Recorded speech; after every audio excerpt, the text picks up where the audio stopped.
us. And without further ado, Jessica Hische.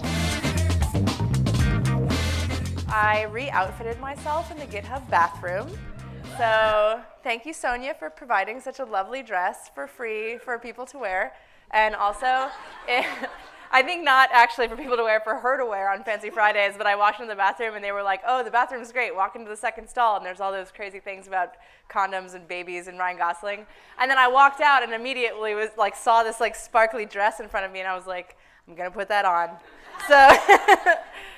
And then every color of eyeshadow is also available here for you to wear. So anybody that has access to the ladies' restroom and wants to have crazy eyeshadow on, that's a thing you could be doing. I do a lot of public speaking, so I don't want this talk to be too talky because I like that it's all nice and casual and we can have conversations afterwards. But I love the idea of talking about passion projects since I'm such a major problem haver of passion projects almost. I am sort of compulsively always working on things that I feel like working on instead of what I should be working on, but I always find time for the things I should be working on. So anyway, so I'll just begin by talking about procrastiworking in general, which is kind of like a term that I ended up coming up with as an umbrella thing for the work that I do when I should be doing other work.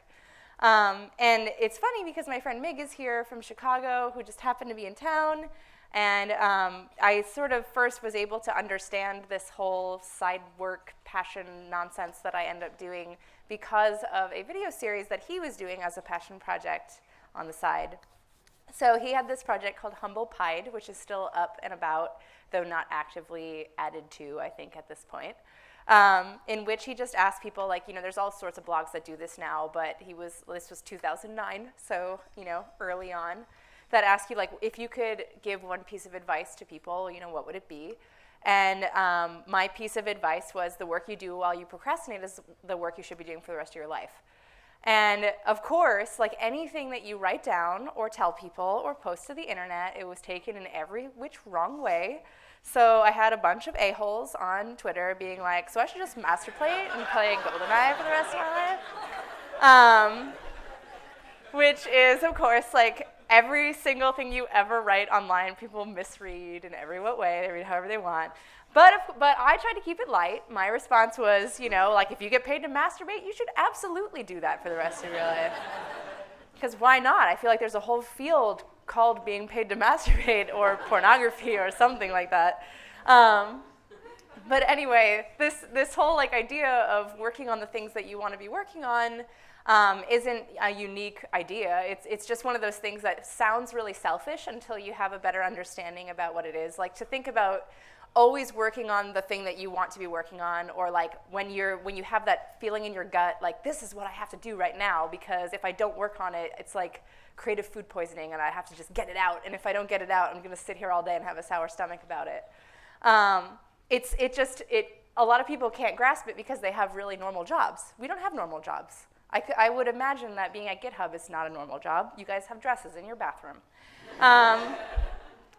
But I was always kind of a procrastinator, and that's why, and please, all shitty talks start with a photo of the speaker as a child, so I'm prefacing this, won't be up long. But as a kid even, I always sort of knew what I wanted to do because I never had another thing that I wanted to do. I would draw for 8 or 10 hours a day, and my brother was a complete hellion when we were little kids, but I was super easy. I would just be in the corner, you pump me full of art supplies, I'm good to go. So when I was in school, thankfully I didn't meet any resistance from my parents when it came to doing art stuff. They just pumped me full of art supplies and let me do what I wanted to do. I didn't get any major feedback of you shouldn't go to art school because no one gets jobs out of art school, because they had to deal with my brother, so it was easy. But I started to sort of see in the work that I was doing the stuff that I was focusing on and the stuff that I felt that I was more passionate about and more interested in. So when I was in art school, so this was just some drawings from my freshman year of college. I really loved to draw shiny things with a number 2H pencil. I don't know, it was a thing. I also sort of can't draw. I hold a pencil like a 5-year-old holds a crayon. I get nail marks in my fist, in my palm from holding it too tight. And I get tennis elbow like nobody's business, so I mostly work on the computer. The computer has been my art savior. But when I was a sophomore, I went to Tyler School of Art, and they sort of encourage you to take a ton of electives. You can't actually declare your major until the end of your sophomore year at the school that I went to. So freshman year was all foundation art. Sophomore year was all just experimental stuff. But I found out that, like, I always thought that I was going to be a fine artist. I went to school to draw. Like, that's what I went to school for. But then I took a graphic design class, and I found myself procrastinating from all of my fine art work to work on my graphic design projects. And of course, when you're like a sophomore and you're taking graphic design, all your fine art friends that are like doing performance art naked, covered in jelly, they're all like, what a sellout, you know? And so at the time I was like, whatever, I'm gonna be a sculptor too. But I couldn't ignore the fact that all I wanted to do was to do these design projects. So I just threw myself headfirst in the design program and ended up just like loving every second of it. And I was that total asshole in school that like did 5 posters instead of 1 because they were just really into it, And it took until like basically like walking down the aisle graduating for all of my classmates to realize that I wasn't just like the world's most intense brown noser. I just really loved what I was doing. So when I graduated, I ended up working for Louise Feely, who runs a studio in New York that focuses on like restaurant packaging and identity stuff. And before that, I was interning at a place in Philly that did a bunch of like illustration and book design and stuff like that. So I really ended up falling in love with like illustration and how the illustration world worked. All my friends in Philadelphia were illustrators. They were all cool. They all liked to just hang out. And then Louise Feely offered me a job because I randomly sent her a series of postcards that I made, and I was like, I freaked out. I had a meltdown. I didn't think I was going to move to New York. I thought I was just going to hang out with my illustrator friends in Philly forever. Because unlike San Francisco, Philadelphia is a freelancer's haven. It is amazing. Everything is so cheap, so cheap. There's no businesses ever, I mean, there are, but not really.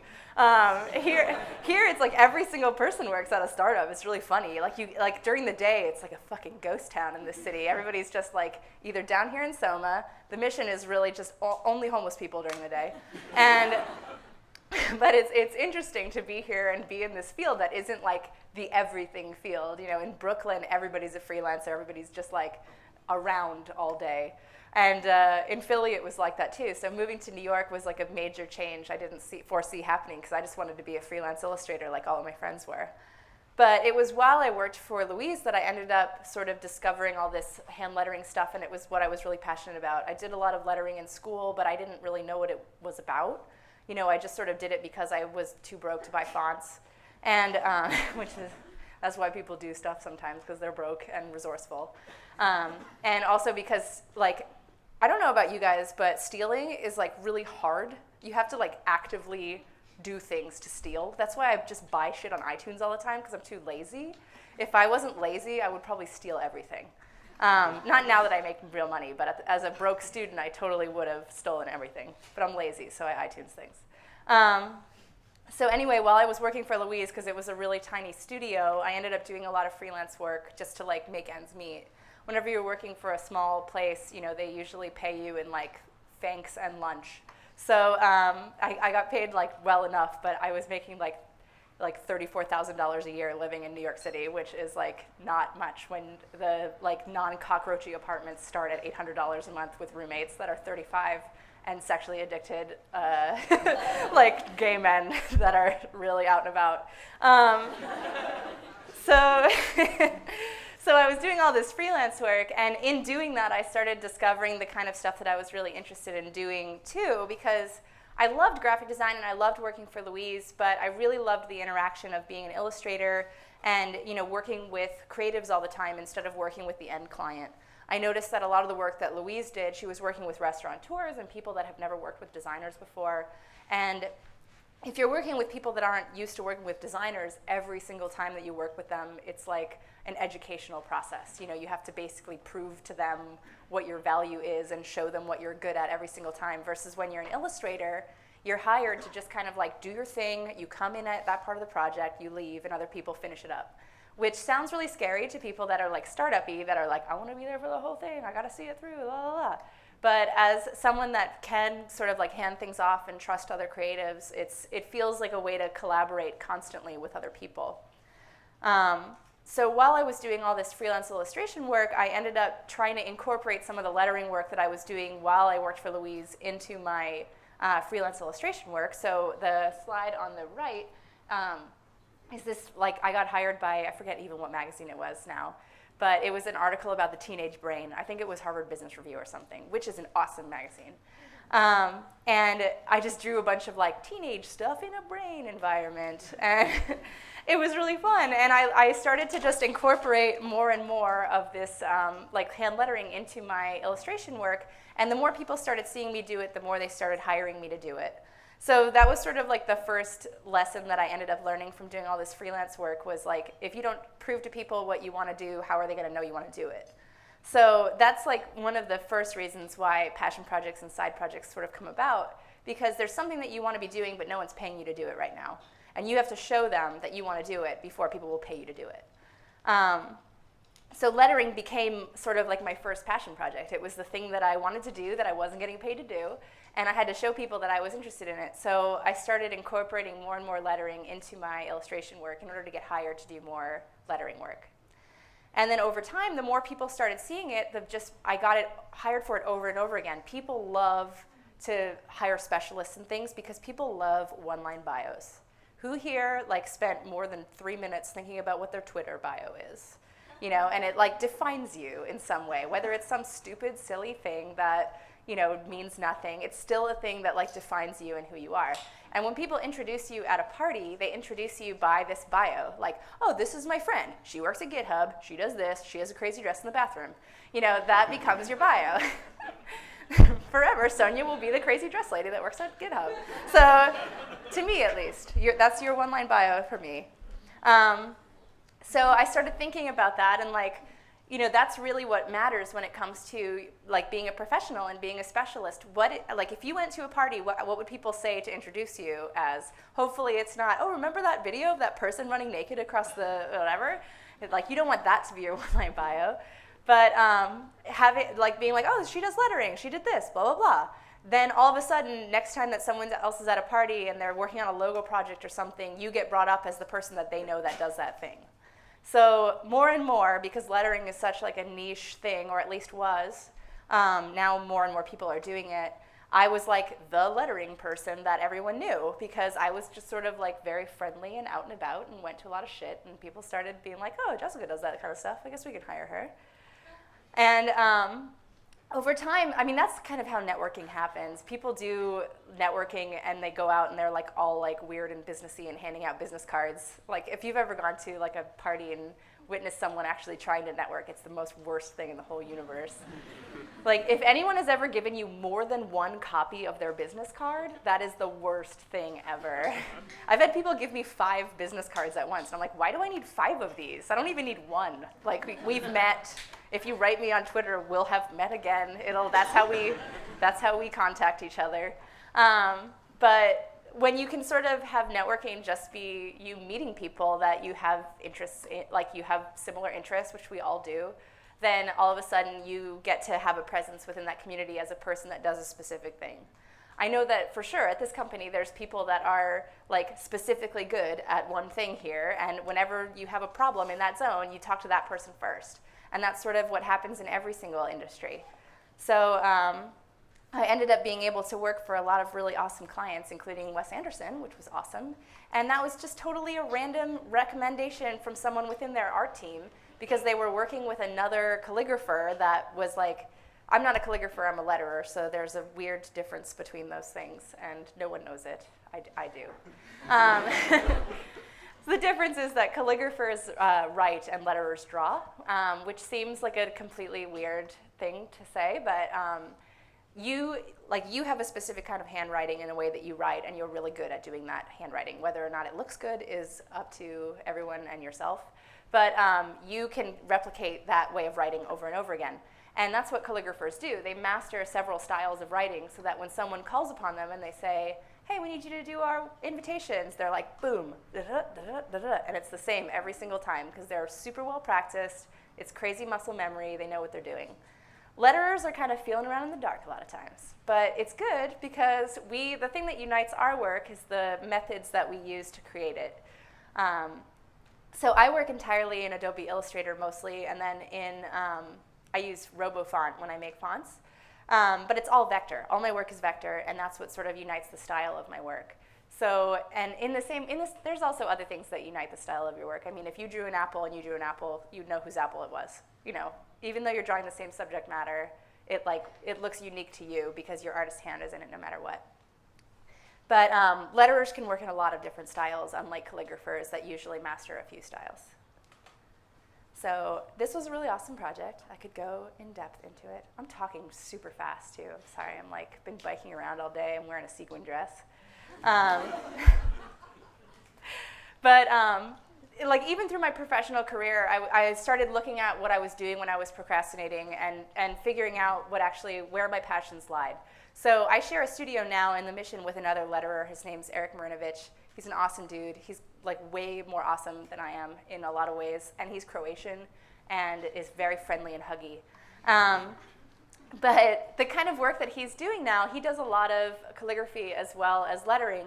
And I feel like he's actually a lot better at crazy illustrative lettering than I am at this point in my life, because I have sort of gone into this path of being really interested in type design, which is a really different way of thinking. And I find that I am now procrastinating from my lettering projects by doing type design projects. So, which says something and says I should probably focus on doing type design. But it's one of those arts that doesn't pay all that well, and people bitch about, and everyone wants to be like, let's make an open source font on GitHub, blah, blah, blah, which people have told me about. Someone actually the other day wanted to take all of my daily drop caps and make them into CSS and open source it on GitHub so other people could also make them so that we could make the whole thing faster. And I was like, I'm licensing those right now to other people, so we cannot do that. But that's a noble idea. I love the open internet and all this stuff, and you guys are awesome, and everyone I know uses GitHub. It's great, so don't worry. We're cool.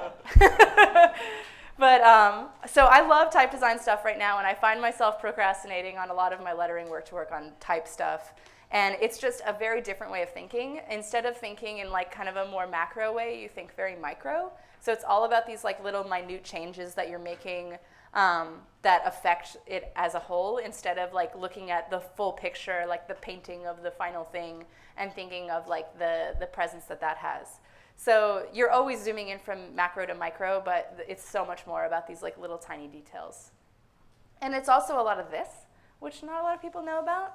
So type design is a super codey thing, sort of. Open type is gross and looks like that. But one of the original founders of, or actually one of the first people that wrote Python, his brother was a type designer, or is a type designer. They're both still alive. And so all the type design programs actually use Python as a secondary language, and people write plugins. I took a type design course and actually had to take a Python workshop over the weekend to try and figure out how to start writing in Python, which I'm not very good at. It's a language I have not mastered. But it's an interesting overlap between the nerd world and my nerd world. So anyway, back to passion project-y stuff. While I love lettering and type, it doesn't make me 100% creatively satisfied. So there's a lot of reasons why people get into doing what they do. I love what I do for a living. There's nothing about it that I don't love, but I guess there is stuff about it that I don't love. But when you're constantly doing stuff for clients, it's really different than when you're doing stuff on your own. So I like to think of my day job and my night job as the Bruce Wayne and Batman situation. So everyone has their own Bruce Wayne. You have your Bruce Wayne that is an awesome dude, and Bruce Wayne runs a mansion and pays the bills and hangs out with models, whatever. And then, but Bruce Wayne had a super awesome life and still didn't feel totally satisfied with his super awesome life, so he made Batman. And Batman is his fun work, his masked vigilante. So Batman needs Bruce Wayne's endless cash to fund his crime-fighting side project. So we all have this situation where we have our Bruce Wayne and we have our Batman. And many people would try to tell you that you should be only Batman and that you should live without Bruce Wayne because we should all be doing what we love forever, and who needs Bruce Wayne? You all need Bruce Wayne. We all need to pay the bills. We all need to be able to pay for all the things that we want to do when we're a crazy masked vigilante. So I don't think it's wrong to want to do things to make money to support your side projects, or to, even if you have a totally shit job in which you make money that pays for all the fun stuff that you want to do. You guys don't have shit jobs because you're here, which means that it's awesome. I know that not everyone that's here works at GitHub, but you guys are probably all doing cool stuff, whatever. I'm assuming that. It's San Francisco. How can you live here and not be doing cool stuff? But for me, being a letterer pays the bills. It's still a super fun job. But being a maker of weird side projects is my mass vigilante time. I get to do stuff that no one wants to pay me to do, at least for now, or stuff that maybe could never be profitable just because like a lot of the things that I'm interested in are super niche stuff that no one gives a fuck about except for me. And that's okay. It doesn't matter. It's interesting to be in this city where everyone is always thinking so big all the time. Like everyone's always on this, like, what's the next thing that's happening? I'm making a crazy startup and I already have 400 employees. And I'm like, I'm gonna make a website in 4 hours, So sometimes it's okay if your side projects aren't these like massive, like game changers. Because no matter how much of a game, everything that you make will game change it, will be a game changer for somebody. It doesn't need to be the game changer for all of America or all of the world. It'll be a game changer for somebody. There's a lot of times in my career where I think the work that I do is stupid, or that I'm just making decorative, stupid stuff all the time. But then I'll get these really impassioned emails from people that will tell me that oh, my daughter's applying to art school and I didn't think art school was a thing that she should do until suddenly she showed me her website and now I feel like she can have a career and now she's going to art school. That's a fucking game changer. And I just do pretty making all the time. And you can still change people's lives even if you're just doing pretty making. So the whole Batman Bruce Wayne thing, for one thing, you have to do side projects even if you're awesome and Bruce Wayne and fucking models and being awesome. Because it's nearly impossible to get all of your career happiness from client work alone or from your day job alone. There's always going to be shit that is wrong with your client work or your day job. Someone is always going to be a complete weirdo and ruining your life for a week, and you need a way to step away from it. And also, it's nearly impossible to work for 16 hours on one thing and not lose steam. So a big issue that a lot of people have is oh my God, how do you stay motivated to do freelance work at night? How do you just keep going? And the main thing is actually project diversity. So that's why Google has that 20% rule. That's why a lot of people have work at home Wednesdays or let you do these fun things at the office. Because if you have diversity in the work that you're doing, it doesn't feel like you're working one 16-hour day. It feels like you're working 3 5-hour days or 5.233, whatever that equates to. So for me, the way that my life kind of breaks down is I do lettering, type design, illustration, web design, writing, and public speaking. Not all of this pays the bills. A lot of it is Batman activity. But it all falls somewhere on this conceptual thinking to making production scale. And for me, I found that I like to just make a lot more than I like to be in my own head and think all the time. So the actual conceptual thinking stuff only takes up probably a third to a little over that of my time, and then most of my time is spent making. And that's how I like to be, because I'm in my moment, I'm zenned out if I can just sit there and make, and that's why lettering and type design is so good for me. But if I only did that, then I would feel like a hollow shell of a person. I would be like Bruce Wayne, but only with prostitutes. It would be not good. I don't know if any of this makes sense. It's the tea. I actually only had half of a glass of that tea. I'm totally lying. I'm stone sober right now. But side projects are great, and these passion projects are great because it's this big cyclical motion. You do the side projects, which get you totally amped about making again, and then you go into the work that you're getting paid to do with a new sense of purpose, and then you see that through in a more enthusiastic way than you would have if you didn't, and then that pays the bills, which enables you to do the side projects, and it just goes in circles like that over and over again. So that's why I think it's always really good to have a lot of stuff on your plate. It's always good to be able to jump between projects, and that's why Procrastiworking is awesome. Because you get to work all the time and always feel like you're being productive. You're not masturbating when you're taking a break from your project. You're working on other stuff that's really fun and productive. So, so these are all of my side projects that I've ever done have been really practical, sort of. So Daily Drop Cap I made because I quit working for Louise and I wanted to be freelance, but I wasn't sure if I was going to be hired to do lettering all the time. So I decided to make a project that I had to do lettering every single day. And what ended up happening was that I made this side project as just like an exercise for me to do lettering every day. And because of it, all these other projects that were lettering came about from it. So I ended up doing this series with Penguin this year, in which I'm doing, it's called Penguin Drop Caps, and I do a letter for each author through the whole alphabet. So it's like Austen, Bronte, Cather, Dickens, and goes all the way through to Z based on the author's last name. It's awesome, a crazy undertaking, and I've read a lot of books this year. But it all came about because I decided to do an exercise on my own time for like 30 minutes in the morning. And then a lot of my side projects come about because people email me stuff all the time. So, Jessica, how do you feel about doing work on spec? There was this whole conversation about spec work because Google was trying to hire artists to do work for free for their like Chrome when they first launched Chrome, and it started this whole wildfire throughout the illustration community. And everyone wanted everyone to comment. Everyone needs to comment and write posts and blah, blah, blah. And instead of doing that, I made a website that was a flowchart that told you whether or not you should work for free. So I got to do some writing. I got to be kind of irreverent and funny. There's like a cursing and a non-cursing version, as you could imagine. It's nothing all that bad, whatever. It just says make it rain bitches a couple places or something. But sometimes side projects come about in this really like natural way. I made the flowchart in like an hour and a half, and then just posted online as a JPEG, and all the nerds were like, oh my god, it takes so long to load. So then I spent 11 hours handwriting it in CSS and HTML, and that's how it went up. Now it looks all fucked up because they updated the font, and it's a little funky, and I haven't fixed it yet. But anyway, it was a stupid reason to do this really elaborate thing, but so many people saw this. It's had like 1.25 million like uniques since I launched it or something, which is crazy for a flowchart about working. And because of it, I've just gotten endless people asking more advice on this kind of stuff. So it sort of spurned this whole part of my website in which I just write articles about pricing, write articles about freelancing, write articles about interning and all that kind of stuff. And this stuff is like, they say if you want to be an expert, write a book. We don't have to write books anymore. We just write really elaborate blog posts, and then all of a sudden you're an expert. So, boom.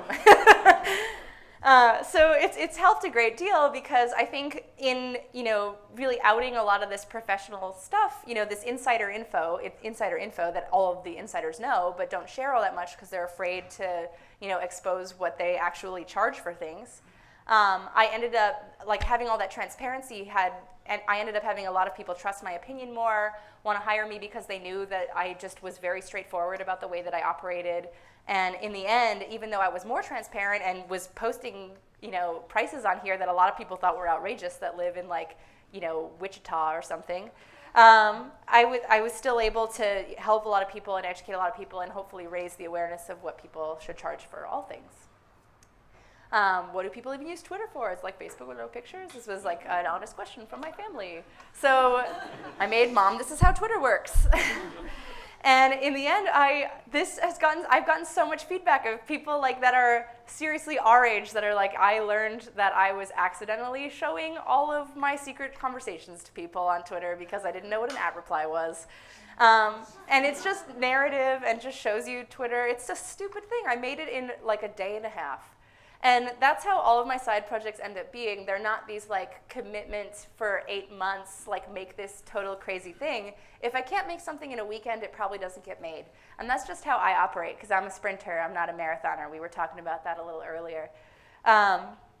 But that's unique to me, and that's why I can only do these sort of like one-off websites, because anything that I actually have to maintain, I just like drag my feet on and have to hire my mom to maintain it for me. Will you send me that template you used for your website? A constant of any designer. So I made Don't Fear the Internet, which is a series of videos teaching people basic HTML and CSS, which a professor at Stanford told me he uses in his classes. So this shit's crazy. You're like, I'm gonna make that, and then you make it, and then people start using it. It's wild. You guys know that. GitHub is crazy like that. Everybody's always making stuff.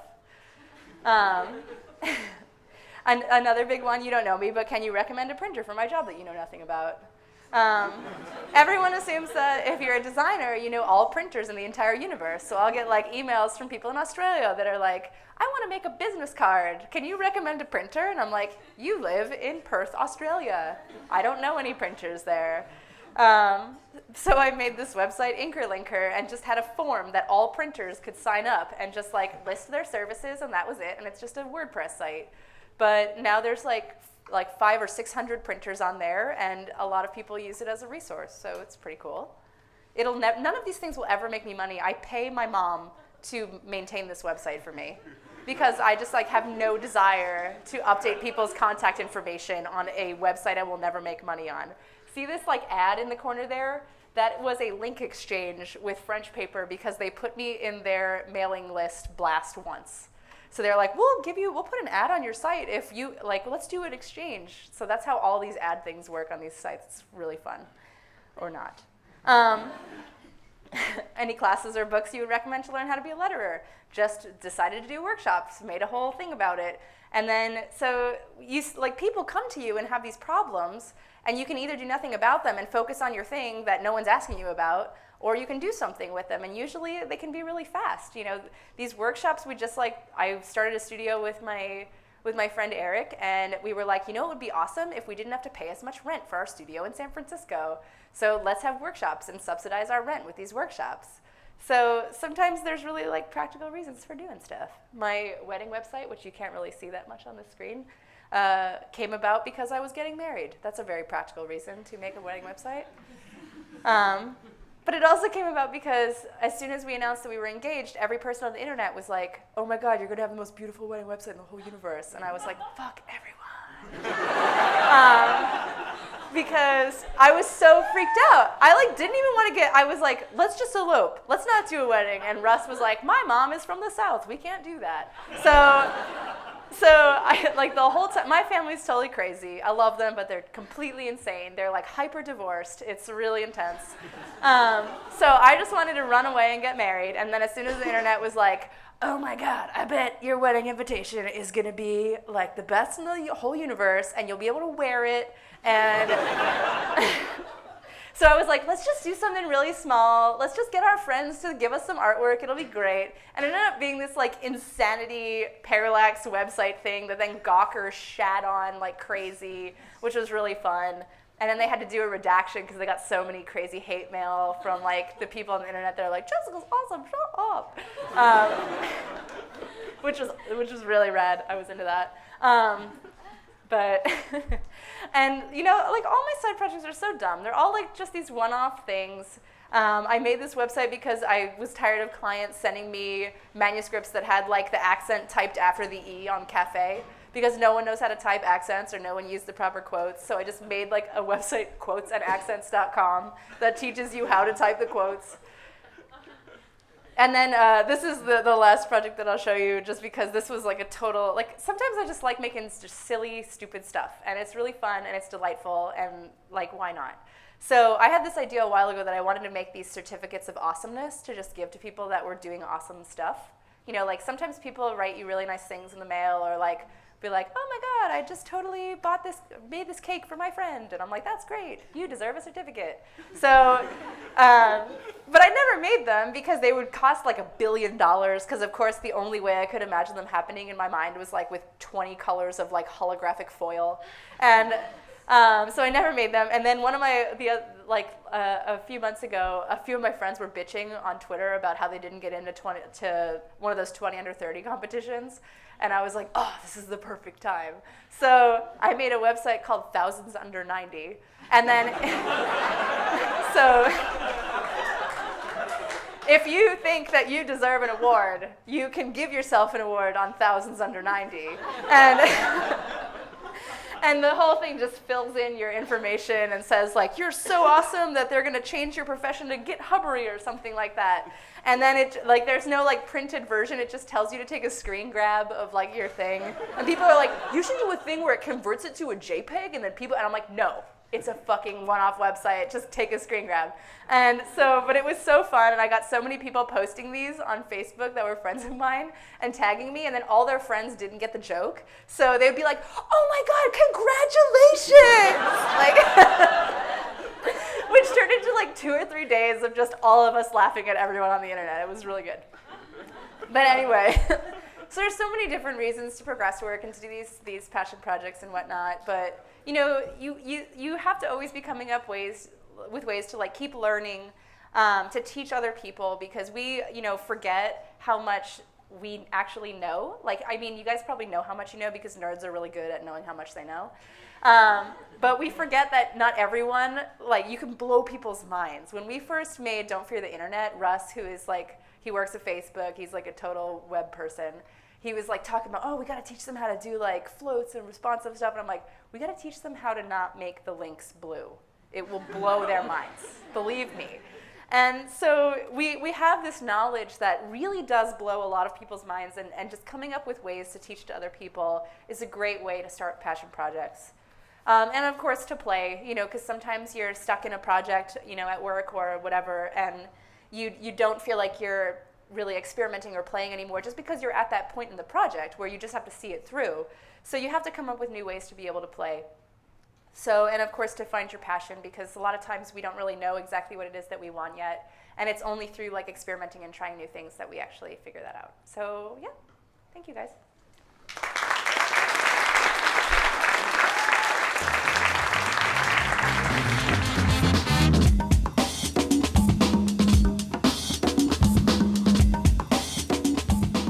What was your first computer moment? Do you remember the first time that you laid eyes on a computer or fell in love with a computer? It would be the Gateway 2000 that my mom purchased in, I believe, 1995 or 94 maybe. When she bought it, it came with an unsolicited note from whoever had packed that was like a mean note about her being a rich bitch. That some random person at the computer store was just like, fuck everybody that's buying these computers. It's like a bad fortune cookie. It was like a bad fortune cookie in a cow-covered box. But that was my first computer. I was allowed to use the computer for 15 minutes a day because it was a long-distance phone call to use the internet. We had to call, I'm from Hazleton, Pennsylvania, and it had to call Wilkes-Barre. That was the only place that the internet happened. So that was 40 miles away, which at the time, there was a thing called area codes that people had to deal with. I learned this from Ludacris, actually.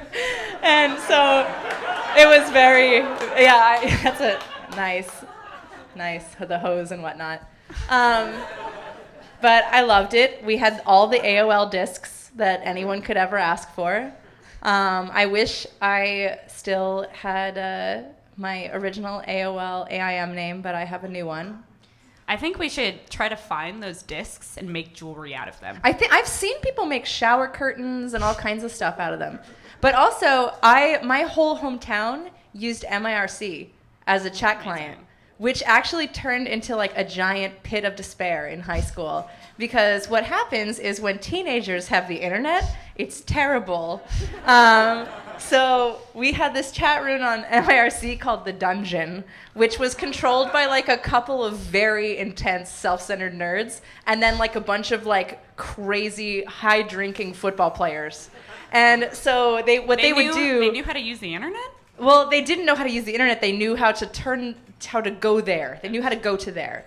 And they knew how to shit on people. So it worked out for them in a way. But I went on so much in later high school and just spent all my time paying attention to what all the people said on the internet. Amazing. All of the people. You digested all of it. Just all of it. Yeah. Before we move on too far from dial-up, can you do your best impression of a dial-up connection and what that sounded like? We have some younger people in the audience, so they may have never heard this. They don't even know. I know. I feel like this, I had a thing for a while where like I was like, what? You never recorded a song onto a cassette tape from the radio? And that became like now I know how old you are, But the dial-up noise might be the other one, so it's like, I don't know. I don't think I can remember it all the way. I just wanted that on tape somewhere. Yeah, that's pretty great. I'm sure that'll be the background to some Drake song eventually. Yeah. Kanye maybe. Yeezus, excuse me. Drake's pretty young. Yeah, pretty young. I wonder if he's ever seen a floppy disk. I'm sure he's seen one. We've all seen them. He had to use one on Degrassi. It was probably a coaster at some hipster bar or something. Free idea. Free idea. But in all seriousness. Okay, so that was your first computer moment. How did you know? When was the moment, and maybe in college when you were studying fine art, when was the moment when you decided, I want to be a letterer, or I want to be a designer? That's something that I want to do. I feel like I just forgot about another computer moment, which I have to mention. Please share it. I think art-wise, was a graphic designer very early on, but then didn't know what being a graphic designer was, because we all had Microsoft Publisher, and Microsoft Publisher was awesome. Yes. But my mom also got these like packs of paper from Paper Direct that had all like the crazy certificate borders, and I would make certificates for everyone. Like with the soccer border, and we had this laser printer where you can actually foil stamp through the laser printer, because it was just a normal laser printer, and then you would tape a piece of foil to it and then run it back through the laser printer, and it would stick to the laser output. Your very own notary. Yeah, I could have been a fake notary. Do you guys watch what's that on the League? Yeah, The League. totally. Gosh, shout out to God, the we League. are like just On the same synchronized page. right now. But I think I didn't know I was going to be a letterer until even after college, because when I was in school, I thought I was just being like a graphic designer that made fonts for my own projects. But I didn't know that the fonts were like made by real people that were still alive at that point, I think. Still alive, and also in the popular documentary Helvetica. Which was not out when I was in college, so I didn't learn about that much later. But I know many of those Really? men now. They're wonderful. Matthew Awesome. Carter is like the most awesome badass in the whole universe. And Eric Spiekerman, like I was on a panel discussion with him, and he interrupted me while I was mid-talking to tell me I was wrong about something. That doesn't seem like a thing a man would do ever. He's German. Ever. He's German. Oh, that's a whole We nother- forgive him. that's a whole yeah, nother- it's yeah. different. That's great. Whole other That's great. discussion. We forgive him. It's fine. It's fine, Eric. Okay. Next question. What's your approach for learning something new? One is being really excited. Two is hating it. I forget who I was watching someone speak recently, and they were saying that like anyone that says that they love learning new things is a lying asshole. They were like, no one loves learning new things. People love being good at new things. Like the process of learning sucks sometimes, you know? Like when you learn new things, you like feel like you're terrible at stuff, and then you question how bad you are at everything else that you do. Imposter syndrome. You hate yourself imposter for a little syndrome. bit. And then you have that breakthrough moment, and then you're like, oh my God, now I love learning. Learning's amazing. And it's like so much later than the beginning of learning. So much later. It is. It's So. like, oh, now I deserve to be alive. Yeah. That's fantastic. Yeah. It's Like great. maybe. Maybe. We'll see. Cool. Where do you go for daily inspiration? I go to places that fill my stomach with delicious treats. Actually, I don't go to a lot of inspiration-y websites because I feel like the internet can be like a crazy circle jerk with design stuff. So a big thing, I mean, it really just is like people reposting shit over and over again from the same sources over and over again. And then everyone's like, oh, I'm so inspired by this thing that I saw last week, so I'm going to make a new thing. And then someone else is going to be inspired by that. And it's literally like things are like 4 weeks old by the time they feel old. Because people are working from the same sources, because not everything in the entire world that has been created is on Google Images. So I don't know if you guys Crazy. know that, but there's lots of stuff on there, but not everything is on there. And I found that the more that I actually like looked at those inspiry sites, the less I was actually looking to my content for inspiration. So now I feel like I love client work. I'm not one of those people that's like, oh, fuck clients, I hate clients. I love client work. I actually find that my best work that I do is for clients, because I have someone like that I feel like I have to work for, you know, instead of like me just working for me, because like I want to try on all my projects, of course, but I let myself give up way faster than I do if someone else is being like, so that thing that you're doing for us, you know? So the more that I actually like work with the content and look to the content for inspiration, the more inventive I think I end up being. If something ends up having to be very like historically accurate, I'll of course do tons of research. But like a lot of times, especially with book covers and stuff like that, like read the book. That's your source of inspiration, you know? You don't have to like go online and like be like, oh, what did other people that had to do a book cover for this book do? You mean you didn't search Dribble for The Great Gatsby? Yeah, Wasn't something you did? Dribble I have a contentious feelings about Dribble. I love Dan Cederholm, and he's the most kind and lovely person ever. And I am sad for what Dribble has become, because it used to be such a lovely thing for people to post in progress work, and now it's a portfolio website of 300 by 400 images. But So moving on. I know not a lot of people love that opinion. A lot of people are like, Dribble's the best place ever. You're awful, Jessica. I really like the voice you use for other people. Yeah. I think it's I feel like great. I feel like I use a much deeper voice for my mom, which is really funny, because I think I just use a deeper voice for grown-ups. But like my peers, I'll get that stupid Kermit voice. I don't understand it. amazing. So you started studying fine art, and you've been really vocal about the difference between fine art and what web design is, and even between, what lettering and illustration is and what web design is. Where do you draw those lines? I think there's a lot of people that do a lot of things, but each industry operates completely differently from one another. Like lettering and illustration are very similar in terms of how you interact with clients, how you bill things, how you handle artwork rights, the actual process of working, which is totally dissimilar from web design. Web design and graphic design totally very similar, except like most people forget that you can separate production from design. So web designers, it's usually like one big package. Like clients expect you to package it all together and present it in this lovely thing in which the entire price is conveyed right there. And it's everything start to finish. And print designers get to separate it a lot more, because obviously most print designers aren't expected to also have like Heidelberg presses and run your magazine for you. But a lot of web designers are sort of expected to do everything. And good web designers are people that know when to separate things and when they can take things on themselves and have people in place to do the things that they're not the best at. So that's really the difference, is like, web design and graphic design in general is very much a teamwork thing, as is lettering and illustration, but letterers and illustrators don't have to assemble the team. They become a part of someone else's team, versus web design and graphic design, where you are the teamifier. You are the person that puts everyone in place, that does the thing that they do best to actually make the project happen. Right. You need to know, as a web designer or someone who's directing a project, when to tap out and say, there's someone who's better at this than I am. And so or even like mid-project, you need to be able to say, what you have just asked for is beyond the scope of what I am capable of doing, and now we need to talk to another person that can handle that. Right. And like that's a major learning curve for all web designers, because a lot of people just don't have the balls to tell clients when they're not good at something, because it's seen as a sign of weakness or whatever, or they're not very good at explaining what it is that they're best at, and giving the confidence to the client and saying, I am awesome at this thing, and you are so awesome for hiring me to do this because I am the best at this thing.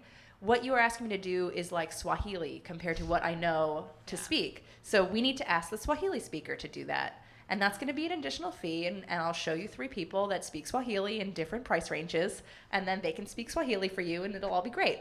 But a lot of people don't know how to like approach that with clients, and don't have enough transparency in their process, and that ends up being where web designers end up getting fucked, because they wait too long and then are still quoting $1,000 for web development when suddenly a project has turned into this like crazy like e-commerce like monster. Yeah, can you do the logo type? Can you also do the UI work? Can you also do all of the illustrations? Because we need people looking happy on our website. Exactly. Can you write all the content? Yeah, just write the content for us. That's fine.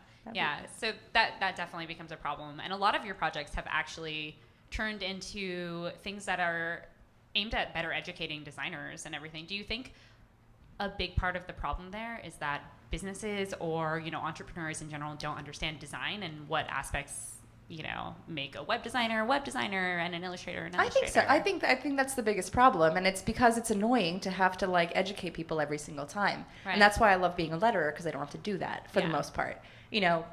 I do have to come in on that first phone call and preemptive strike all their weird shit they're going to say, because everybody says the same thing. They're like, we just need to make sure you can read it, So like my first thing that I'll say on the phone call with clients is like, legibility is my top priority. And then they're like, we trust you implicitly, you know? So, and you can do that as a web designer too. Like, you know the things that people are gonna freak out about and that people are gonna ask for, and if you can confidently say that you will handle that and you are awesome at that, they back off and they don't bother you as much about the other stuff and they just let you go. I think a lot of people just aren't very confident and they don't know how to like present themselves and don't know how to talk about their work. And it's so, so important. So when people have that conversation of like, is it worth it to go to art school? Is it worth it to do X? Yeah. You don't have to go to art school if you can learn all those skills on your own. But I think the most valuable skill that you learn when you're in school is actually just to be able to defend yourself. And communicate. And communicate, exactly. Because you have to be up there with your work on the wall and say why you did it. And you can't just be like, I don't know, Helvetica's cool. Yeah. Just, it looked good. Whatever, you know, no one can do that and critique it, not just get like lit on fire by their professor. Absolutely. So if you can learn that in your own life by just having like your own little professional debate club, you know, that you're going to learn 90% of what you can learn in art school. Right, which is what we hoped Dribble would be. Yes. For people. Exactly. And do you think it has to do with web design as like a profession being so new? Like print design has been around for so long, and so people know what lettering is and they know what the process is. Well, you know, depending on the client you're talking to, do you think that it'll just get better with time, that clients will familiarize themselves with what they're asking for? Well, you know, as old as print design is, clients are not 300 years old. So you're dealing with new clients all the time. So most people have no idea what the difference between calligraphy and lettering is. And people will hire me and say, we have a budget of $1,500 and we need 40 phrases lettered.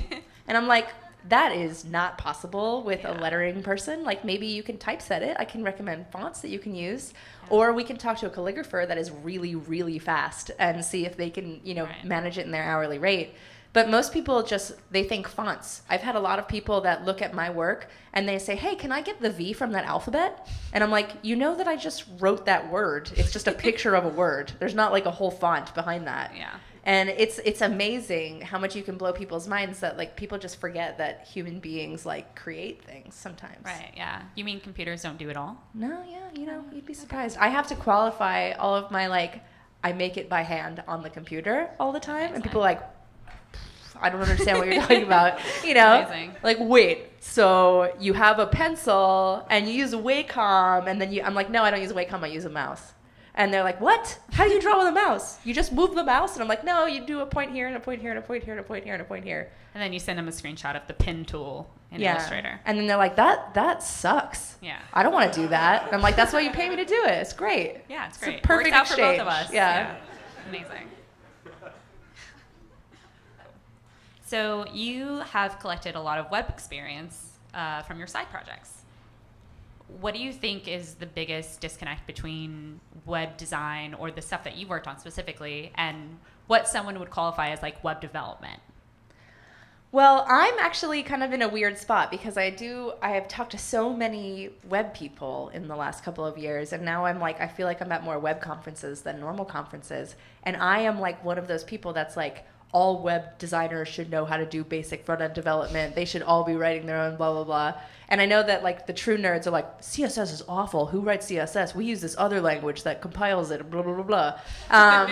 But there's so many web designers that are like, I still use Photoshop. I don't care. Like, I don't need to do that. And I just like, because I never did that, I feel like designing in Photoshop is like the worst ever. Like, I don't understand people that can design in Photoshop because it wasn't made to be a page layout program. Yeah, it was made for pictures. It was made for pictures, like Photoshop. So people make pictures of websites. Yeah, exactly. In Photoshop. Well, I think maybe we should keep you here because I'm pretty sure none of our web designers, I mean, we do like a hybrid of like Photoshop. Some of us use Photoshop for certain things, but we cheat a lot, like take screenshots of the website and like add boxes and words and stuff. But most of our designers here know how to code and write front-end HTML and CSS. I only use Photoshop to make the photos that I take of my sketches on my iPhone into black and white high contrast images. That's the only reason. Which you can do with CSS, by the way. Maybe we should talk later. Let's go hang out. I could do that, but it would probably take longer, like just for that specific thing, because I'm just like, boop, done. Boop, done. Cool. And also they don't need to be high res, so it's not a big deal. Yeah, awesome. But I oftentimes now, when I get hired to do graphic design work that I know will eventually be on the web, I make HTML mockups of the design before I do anything in InDesign. Amazing. Why didn't anyone scream after that? That's a pretty good... No? Thank you. Jesus. Woo! Is everyone falling asleep? Better not be. Okay. Anyways, moving on. So, It's okay. you know, I love HTML and CSS and PHP, even though everyone hates PHP, and I never did Ruby or anything yet. And I want to, but I can't because it's a thing that I know just I shouldn't do. You know, it's a rabbit hole I shouldn't fall down because I have this thing that I do that I'm good at, and that would be a whole other zone. Yeah. I mean, most of the people I know who write Ruby hate Ruby. So Really? You're probably better off. There we go. Yeah. I use Kirby for everything now. I like that thing. That's pretty nice. But yeah, I love it. It's like everything that I do is so like you suddenly look up and it's 9 hours later. And that's how I really feel about web design and development stuff too. And I love activities that are like that. So as much as it's like really frustrating when you're like spending 4 hours trying to figure out how to make this jQuery thing happen once it happens, it's amazing. And those 4 hours feel like they're worth it, you know? Exactly. So I think that web design and type design are very similar because in the end, the thing that you're making doesn't seem as astounding as you know that it was to create. Right. Yeah. The inner nerd in you is celebrating, doing a little dance. Exactly, Yeah. exactly. And you know that everyone in the whole world is like, oh, that's just like one of those WordPress templates, right? And you're just like, fuck everything. But yeah, here's this file. But you know that it's amazing, and that's why people share shit on GitHub and stuff like that because they're like, check out how smart I am, you know. No, what are you talking about? None of us are. And that's why we have TypeCon, which is the nerdiest conference in the entire universe. Everyone is like 45 or above, and like gray long hair and white Reeboks, like free T-shirts. It's like mom jeans. Mom jeans. Amazing. It's pretty amazing, actually. That's pretty great. So, you have met and gotten to work with so many people that you admire, or you like their work, etc. What's the best way to meet people that you want to work with? Well, when I was talking earlier about like having that like thing that you're good at, that people know that you're good at. Right, yeah. Like you guys know, I mean, I'm sure that you have non-web friends. It's hard to imagine in San Francisco. But like there are people from back home that know you as the web person. Right. So, or like, every time you go home, you're fixing everyone's computers. It's a big joke, like in everyone's family, that you're like fixing the printer or whatever. Did anyone read that McSweeney's article recently? So funny. If you haven't read this, someone posted a thing on McSweeney's of like, they wrote it like this epic tale of them going home and fixing their like girlfriend's parents' computer. It's amazing. It's great. It sounds like bootstrap fan fiction, which exists. Yeah. But it's, you guys are such awesome. But you become that person that does that thing that people don't know about, and that's the best way to meet people. And within the web world, like you're not just a web designer, you're a web designer that specializes in X part and has done X thing. And if people know you as that thing, they recommend you for that thing. So like the more specific the thing is that you put yourself out there as being awesome at, the more likely it is that someone's going to look at you and say like, this person is great. Or you can just be like a really just cool, fun to talk to person. You can wear cool dresses. You can steal people's dresses from the bathroom, and all of a sudden everyone's like, oh, Jessica, she steals stuff from the bathroom. We should hire her to draw our logo, Yeah, that's exactly how that works. Actually. But, if you think about it, when it comes to full-time jobs, it's really different than freelance, though it's actually not all that different. I've never had an intern that I looked at their work before I hired them as an intern. So I've always just hired people to be my interns just based on me hanging out with them. Like I would go out to breakfast with someone because they just wanted to like, oh, I'm in New York and I want to meet someone. And I would have breakfast with them and they'd ask me if anyone was looking for interns. And I'm like, me, right now, you're my intern. And they're like, but I haven't shown you my portfolio. And I'm like, I don't care. You're nice. You're teachable, probably. That's all that matters, And I think that's the biggest thing is like either you have this like really specific thing that you're good at and people just point to you and say like that person draws bunnies really well, or you have this personality that makes people want to keep coming back because they know that you're respectful, they know that you're on time, they know that you get shit done, they know that you're a perfectionist, and they know that if you can't do it that you'll be able to figure out how to do it in another way, whether you're recommending someone else or whether you're bringing on someone else. So it's just like you look for people who can learn things, who are good at learning, good at teaching themselves. Yeah, people that have the right attitude, people that, have a really, really good work ethic, and people that know what they're self-aware. Like, self-awareness is the biggest strength anyone can have. Like, know what you're good at, know what you're not good at. Because, like, even if you have to turn away a lot of work, if you're the person that, like, some magazine art director comes to you and says, oh my God, we have this amazing thing we want you to do, and you say, actually, my friend that does this style of lettering all the time would do this way better and way faster, and there would be no heartache with it, why don't you hire them to do it? Next time they have a thing that's right up your alley, they're going to come to you without any question, because they know that you're not just taking on all the work and just, being greedy, but not necessarily taking on work that you're actually good at. Right. Yeah, that's excellent advice, actually. It's really great. So you have, I don't know if you refer to him as your partner, but your studio mate at Tidal Caves, how did you meet him? I met Eric through friends. My friend Aaron Carambula, who now works at Facebook, he and I took this type design continuing ed program in New York. And their website, Friends of Type, launched 5 days after or before my daily Dropcap site. So we didn't know about each other, but we launched these like daily sites at the same time. It was four dudes that posted to Friends of Type. They're still actively doing it.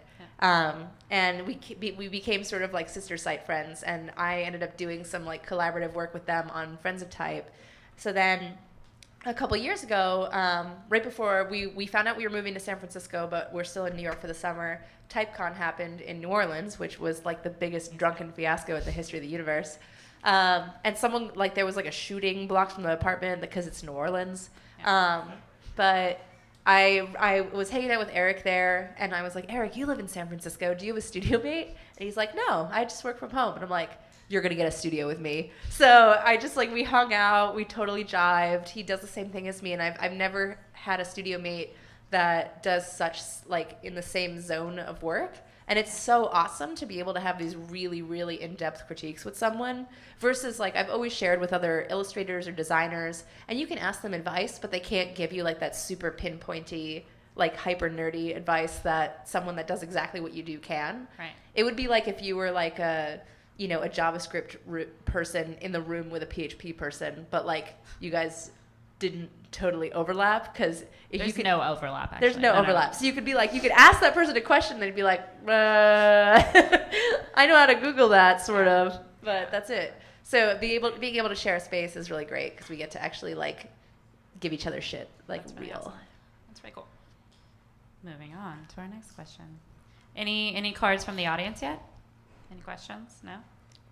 Cool. I'll be selfish then. I'll just read all of mine. It's fine. I've noticed that you haven't touched your whiskey. I haven't touched my... Okay. Well, I'm being shamed now. I might just be drinking mine really fast. I'm also getting really nasally.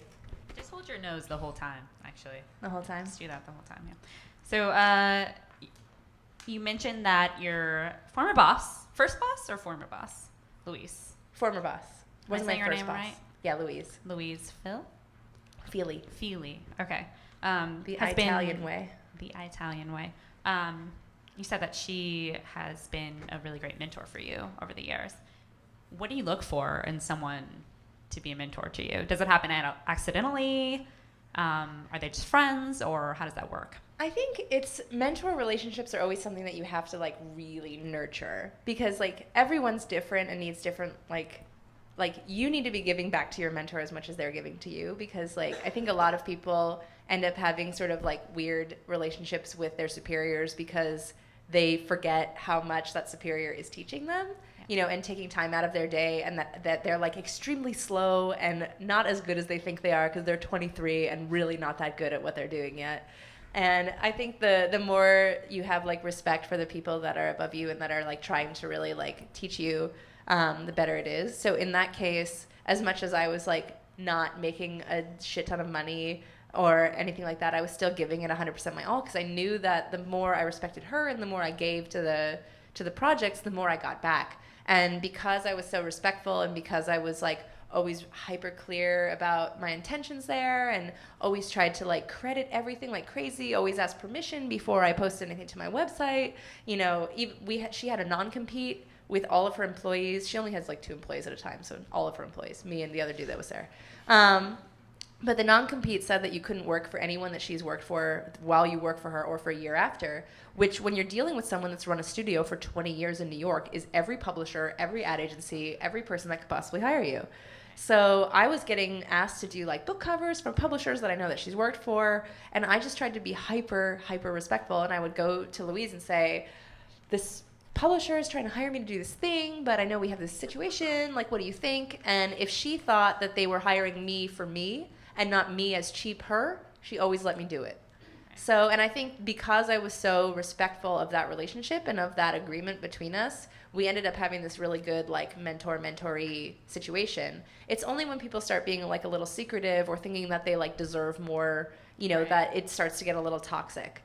So I think you just have to be just really, really aware of like how much that person is playing a role in your life. Yeah, and it's not like a grab and go situation where you're just going to take from them what you need and not also like nurture that relationship or give back to their studio or respect them. So yeah, exactly. Yeah, and I mean, everybody, I'm just like super empathetic, I think too. So I'm always aware that even when people are being just batshit crazy, they're being batshit crazy for a reason. Right. So I always try and think of that reason before I react. Like I don't want to just have like a crazy gut reaction and be like, you're being a dick. You know, I think like this person must have had a crazy day. Let's blah, blah, blah, you know. Right. There is some situation that's informing their you don't need to throw like gas on the fire every single time. Like, right. You know, sometimes it's okay to just look at the fire and watch the fire do its thing and be like, why is this fire burning?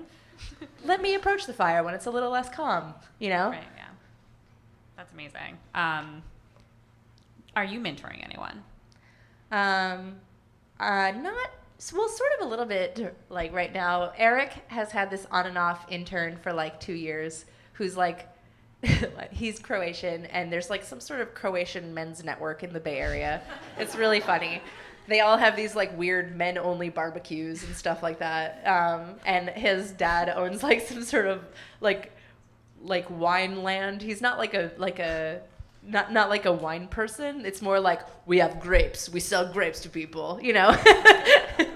So they all like make all of the men go and pick grapes together and stuff like that. I think we might make a soundboard after this for all of your different accents. It's going to be amazing. Yeah, nice. It's going to be great. Dominic's accent. It's more just from like Eric faking it. So this guy, Stefan, who was like one of the family friends of Eric's family, they were like, Stefan's in art school. He should come be your intern to Eric. So it's just, we got an intern. So Stefan's really awesome though. He's like a growing designer. He just graduated from college. And while he's like done hardly any actual work under my tutelage, because it's really hard for me to actually delegate work, because when you do lettering, the deadlines are really tight and the learning curve is so crazy. So if I actually have an intern come in and try and do stuff for me, like I had one time where I was like, well, you're just going to do the work that I'm doing and with the same deadline that I'm doing, and that's going to be what we do. And I had like 10 headlines for a magazine due like the following Tuesday. And by the time the deadline came around, they were done with like 75% of one headline. And I was like, okay, this is why interns aren't really useful all the time. Well, and it's hard also. Like I read your most recent blog post about leveling up in type design, and they're having to mimic your style also. And that's something that you've built over time and you've kind of like ingrained in yourself, but it's really hard to translate to it's other also people. Even if you have someone like literally just try to copy you, there's going to be things that they do that's different, and there's like an essence sometimes that they can't get, because it's like they're going to do something their way and you're going to do something your way. But he has done a shit ton of data entry for me on the Type Directors Club website, which I've been redesigning for free. And then, so in sort of return for that, I have been giving him like hours and hours of lessons of actually like how to deal with HTML and CSS and PHP. So as much as it's not like my specialty, it's a thing that is much easier to teach in a short-term way than lettering. Yeah, and I think this has come up in a couple other talks that we posted here. It's like, when do you know that you're able to teach those things? Like, when do you know, there's like this point where you're like, oh, I know these things well, I can probably communicate, how to program PHP or how to write HTML and CSS. And it's often that women tend to short themselves and be like, oh, well, like I only did this on my side projects, so obviously I'm not very good at it. Whereas like men in some examples will actually be like, oh, well, I'm a professional because I've done this like 2 times. Well, I think that's always been a thing, though, and I think that's been one of my strengths with my articles and with everything. I never tried to say I am the best at this. Yeah. I always just say, this is my experience. Let me teach you my experience. Right. And I think that as long as you can approach everything that you do that way, you're always going to be an expert on what your experience is. Absolutely. Like, you know how you learned, and it might not be like what absolutely the experts do learn or whatever. Right. But you can teach the way that you learned, and they can learn it later in a better or more streamlined way or whatever. But I also think that some people just love to teach. Like, I am one of those people that I'm just like, I love explaining stuff to people. I could sit there and talk about stuff forever. I could teach you all sorts of stuff. I love public speaking. I feel super energized after. I'll go home tonight and be like, blah, and Russ will be asleep on the sofa. But it's like some people are really experts at what they do and are so good at what they do, but they just like don't love teaching. They just don't love it. And Right. I think you have to love teaching, and that's more important than being an expert. Right. If you don't love something, don't do it. Or it's even, teaching is such a really specific skill that requires such weird energies to be able to do. Like, I admire people that do it all day. I don't, Right. like, when I do workshops, I feel like I could have mono at the end of a workshop. It's crazy. It's so exhausting. It is. But, just to think that people do that for, like, 9 months of the year for, 8 hours a day is crazy. And get paid pretty much nothing And for get paid it. pretty much nothing for it, and it's Yeah. so exhausting, and it's such a skill, but it's such a skill that most people don't like understand or appreciate, because they think, oh my god, well, I know a thing, I could teach a thing. But not everyone can teach a thing. Not everyone can teach a thing. Awesome. That's what I'll title the talk when we post it on YouTube. Not everything. Not Nice. everyone can teach a thing. So my last question for you, and this subject header was, what's next for Jessica? What's one design skill or dev skill that you wish you had that you don't have right now? A big skill that I wish that I had that I don't have, but I also sort of don't want to learn, which is tough. It's a tough zone. There's a lot of technical stuff with type design that I know that I should learn and that I want to learn, but I wish I could just like inject it into my brain matrix style. Because type design is such a tiny, tiny, tiny community of people. Right. That the people that are making the tools for type designers are other type designers. Yeah. So in order to like be able to take advantage of all the technical tools for type design, you sort of have to be a maker of the technical tools for type design. And I love HTML and CSS. I love a little bit of PHP. I love learning a little bit of jQuery. And but the actual like diving in and making Python plugins and like learning how to operate all these like other weird like 10 plugins at once that other type designers have made to like streamline stuff and to like do really complex open type programming is something that I really want to know how to do, but it's that totally like learning sucks and knowing is great. It's like that, it's that whole process where it's just, it feels, even though I'm knee deep in that industry, it feels really daunting to me. And I know that it would help me so much to learn it, but it is something that I want to learn but haven't learned yet. I'm sure there are maybe, I can think of 2 specifically, people who are in this crowd that can maybe help you with that.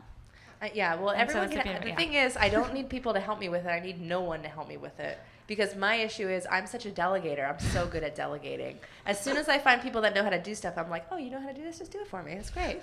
Because you're good at that. I'll pay you. It's no big deal. So whoever those 2 people were, don't talk to Jessica Don't talk tonight. to me. Don't tell me about your skills. Only tell me like once we're already like dating for like a year, and then you're sitting next to me on the sofa, and then I'm just like, oh, how do you do that thing? And then you can tell me, but not until then. Amazing. How does Russ feel about that? Russ makes me schedule times with him to ask him questions. That's amazing.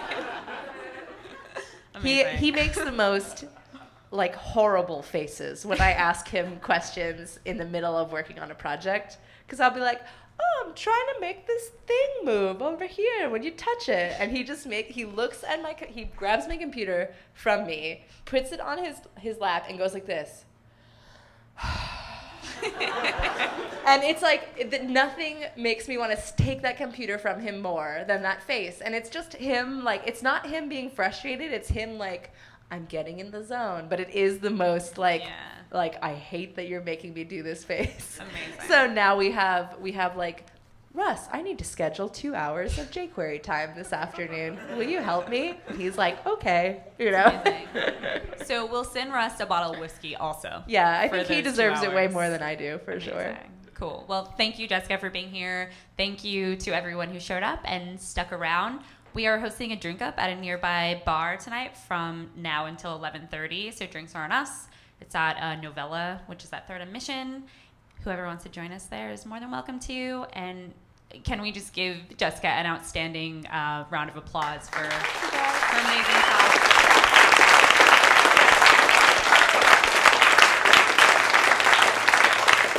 Don't give her your business card.